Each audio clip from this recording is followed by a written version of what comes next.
basically limit the spread of a wildfire in one place versus another. And how do you typically do that? You do that by sending out either water trucks or planes that dump water, or you dig fire lines. Any of you ever work on a fire line? It's not fun, believe me. I've just done it. It's hot. You're out there. You're out there with shovels, and then you got backhoes and other things. Not a good thing. At any rate, it turns out we thought, oh, there's lots of ways to model fire spread, and there are, but they're all pretty much the same. Here's the way to model fires. You basically grid space. You take a spatial map. You grid it up, break it up into pieces. You look at whether or not a fire is burning here, and you calculate a probability that if a fire is burning here, it spreads to one of the neighboring places. Does that kind of make sense? Mm-hmm. That's the way they all work. Now, of course, there's complications. Like, is the wind blowing in this direction versus that direction? How much fuel is there here versus here? Is there sparking so that it can jump around? There's complications, but essentially that's it. Right? They're called cellular automata models. It turns out that, indeed, there was no sort of model written down for how to do this in an optimal way, where to put out fire breaks. So that's what we did. And it turned out to be non-trivial, which is why it included collaborations with geographers, with my colleague Mike Ferry, who's in computer science and expert on high-performance computing, and a whole group of other folks that worked on this together. So we published a paper on it. I'm not going to say anything more about it because I'm about out of time. So if you're interested, you're welcome to talk. And I'm not going to talk anything about this either. In fact, I'm going to skip through all this. Just forget about this. Okay? I will point out, though, that the whole field of cellular automata, which, any of you ever hear of Mathematica? Mathematica? How about Wolfram Alpha? Any of you? Yeah. Okay, that's all that stuff is due to Steve Wolfram, who wrote a book called A New Kind of Science. This is about, now let's see, we have a chapter in the 10th anniversary thing that came out. It must have been 11 or 12 years ago. Okay? So he wrote a book that says, forget about everything else you know. Forget about calculus. Who needs that? Everything should be modeled through the cellular automata, the exact same thing I just described to you with regard to forest fires. And in this book, he talks about this, but he never talks about optimization. There is no body of theory about how to optimally control a cellular automata. There's good reasons for this. CAs, there's no good theory for it in the first place. But if you're interested in this, we talk about it in a paper that Stu Kaufman and Brian Beckett and I wrote a bit. We don't know how to do it. So my point is that there's lots of challenges in this whole field of spatial optimization that no one knows how to deal with. Okay? And so I encourage you to think about it. I've tried to get any number of students involved in this. And so that's the proof. All right, some lessons. I'm going to shut up. So start with observations. It always helps to start with data before you sit down and write down any mathematics. All right? What we do, it's not just theory. There's impact of what we do on practice. Okay? Meaning that indeed what you can do can have direct impact on human health and on environmental management and so on. Third point is that space matters. That the real world does have spatial extent, and that the typical way that we model things with a simple dynamical system, differential equation, often ignores a lot about how the real world works. Another point is that multiple models are good. One of the ways to evaluate whether or not the modeling approach is appropriate or not, and the results are reliable, is whether or not different groups with tackling the same problem come up to the same answer, the same results. And mathematics is a way to integrate all science. And I won't go into the details of that. And finally, I end up with my favorite organism, the Florida panther. So this thing, by the way, for the mathematicians in the audience, that's not natural. So it's a radio column. So we fierce about interdisciplinary research and educational goals and keep on track. So thank you very much for your time. Leave much time for questions, but I'm happy to answer them.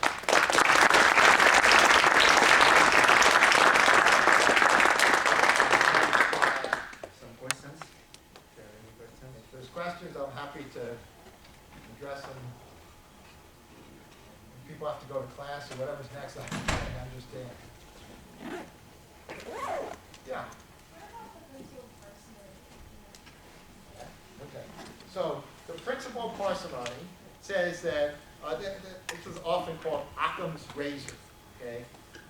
So Occam's razor says that entities should not be multiplied needlessly, okay? Meaning that, in some respects, choose the simplest way to sort of explain that system and don't use anything more complicated than the simplest way. Now, if I have time, we can actually do a little experiment in here to show you that that's sometimes completely wrong, okay? And if anyone's interested in this, I'm happy to talk to you. It's called the Polya-Ern scheme, and I often will do it here in a situation in which the simplest explanation is not necessarily the correct explanation for a set of observations. Often there are underlying things that you're not observing that may change the way the world works. And this happens in ecological systems all the time. I guess in this simple case of the Polya-Ern scheme, the Polya-Ern scheme is one in which you have think of it as two different genes, red and blue, okay? And you've got organisms with these two different genes, you put them in, and they're equally likely to survive and reproduce, or contribute to survival and reproduction. There's no difference between them. They're equal, except their colors different. And now, you choose the simplest experiment. The simplest experiment is which you put one green and one blue in a pot, and you randomly choose one, let it reproduce, and put it back. No selection or anything like that. And then what happens through time is that you look at this, think of it as an island, and keep track of how many blue and red are in this one. Okay? Through time, what happens is that one of them will reach an equilibrium relative to another, and that equilibrium could be any number between 0 and 1. Now these are equally likely. There's no difference between them.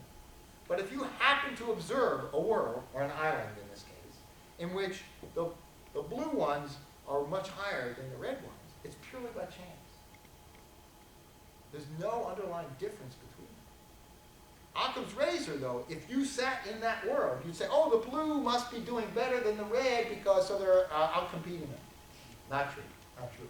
So it's a great question, and it's a difficult question because often you don't have the underlying data to tell you what's really correct. But it is certainly true that many, many people would argue that choosing parsimony, the simplest model, is the way to go. You noted that you're trying to get lots of students involved. How did you start doing this stuff, or where did we start? Okay. Well, so I started out, so I was very interested in astronomy.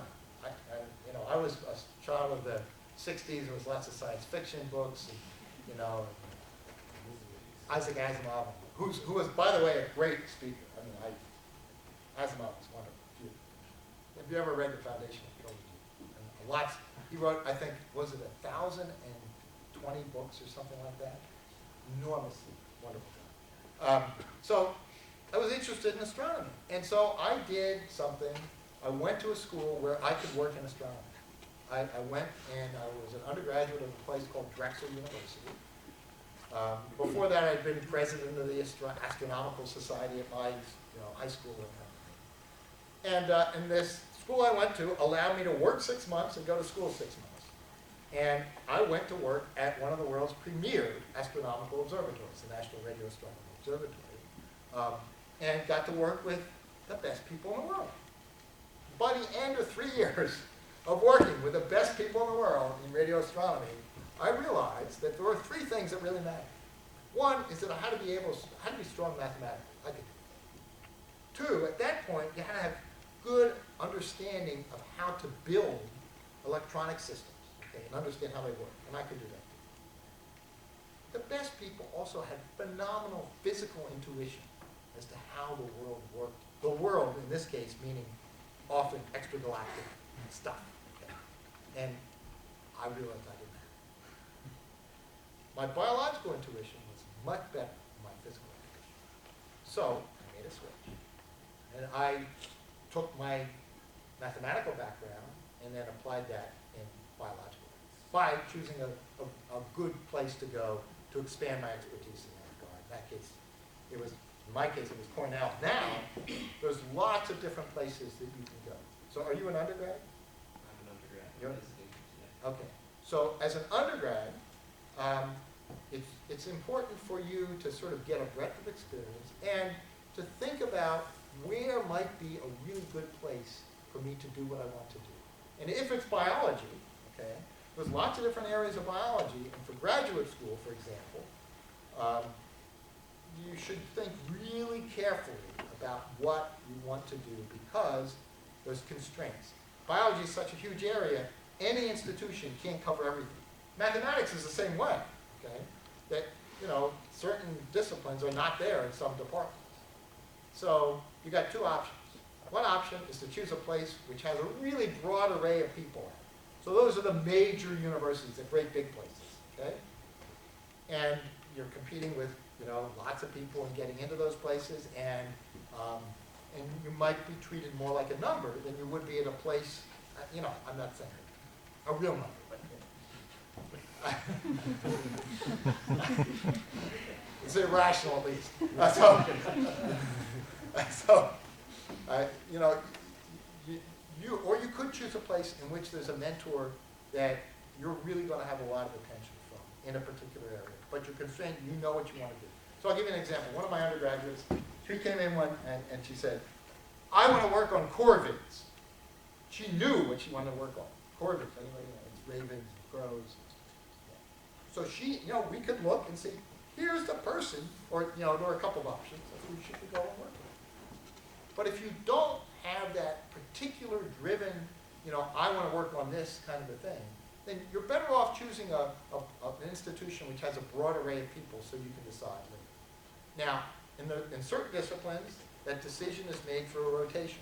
So in much of biochemical systems, cell bio, molecular bio, when you enter those programs, you go into a rotation, okay? Meaning that you rotate between labs, and that helps you decide.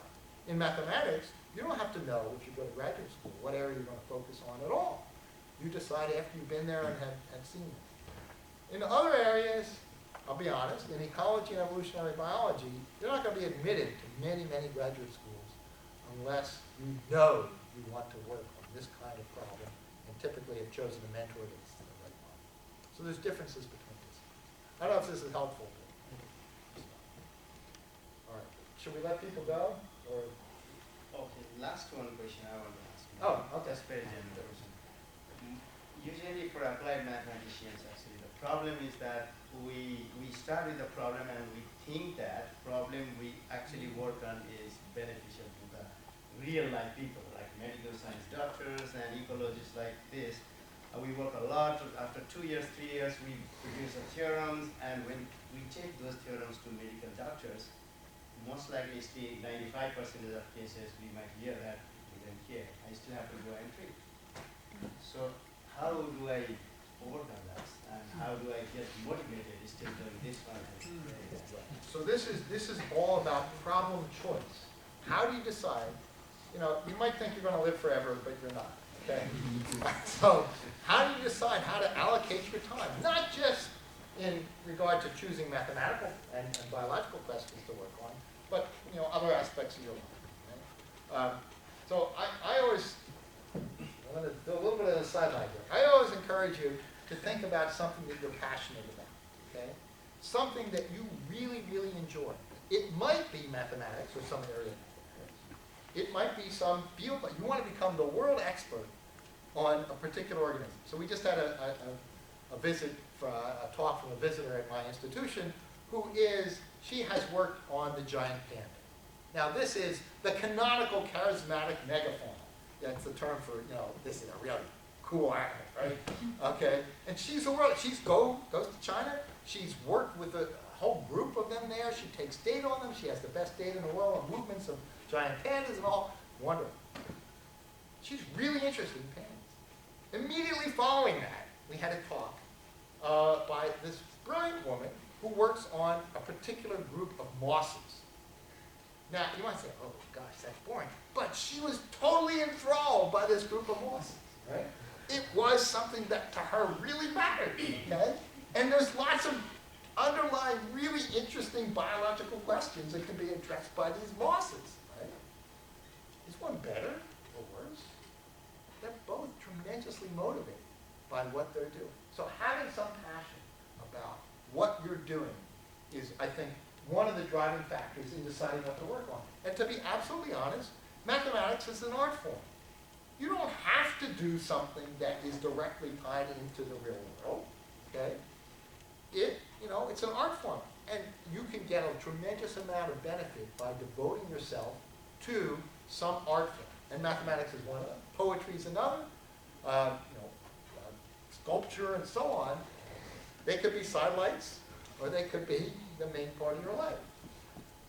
But if you really know that what you want to do is to have impact, then you are best off, I think, collaborating with the best people in the world that are working on that particular area, or at least the best people that you can find that are easy to collaborate with. Nowadays, collaboration is tremendously easier than it was even 20 years ago. I mean, you can Skype, we do it all the time. We constantly are having Skype meetings with all kinds of, not just Skype, but GoToMeeting, anything, okay? It's amazing what you can do still, and you can share, yesterday, I was Skyping with one of my colleagues, and we had a Google Doc up, and we're modifying the paper as we're talking to each other, all right? And he's in Vermont, and I'm in Tennessee. It's amazing what you can do with this. So, I would argue that choosing a collaborator who augments what you can do, and you can bring something to it, is perhaps the most effective way to having what you do be important to some group. Okay, really a great talk. We learned a lot actually. Okay, let's thank our